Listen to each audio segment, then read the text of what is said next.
हे प्यारे दोस्तों, कैसे हैं आप सभी। महाभारत के युद्ध में अगर हम सबसे शक्तिशाली योद्धा का नाम लें तो सूर्यपुत्र कर्ण का नाम लेना गलत नहीं होगा। कर्ण की शक्ति से खुद भगवान श्री कृष्ण भी वाकिफ थे।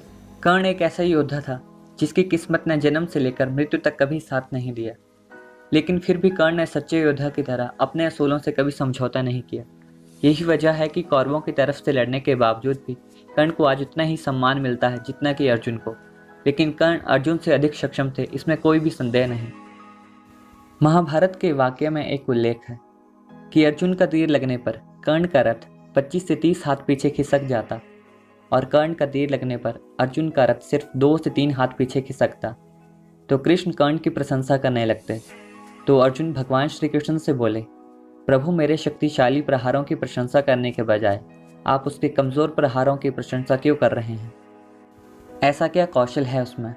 तब भगवान श्री कृष्ण मुस्कुरा कर बोले, तुम्हारी रथ की रक्षा करने के लिए ध्वज पर स्वयं हनुमान जी, पहियों पर शेषनाग और सारथी के रूप में मैं स्वयं नारायण बैठा हूँ। क्या उस रथ को अणुमात्र भी पीछे हटाना संभव है?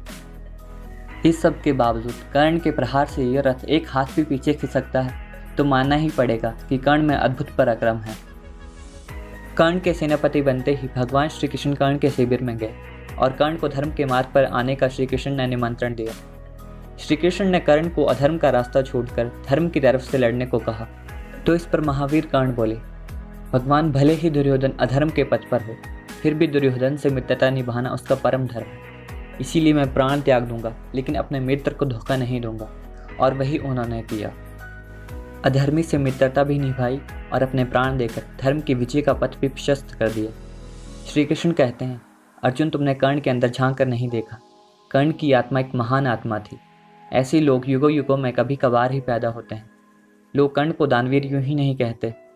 श्री कृष्ण कहते हैं, यदि कभी तुम्हें कर्ण के जीवन का सत्य पता चलेगा तो तुम स्वयं धरती पर सिर रखकर उसे प्रणाम करोगे। आई होप आपको वीडियो बहुत अच्छा लगा होगा। अपने कमेंट करके ज़रूर बताइए।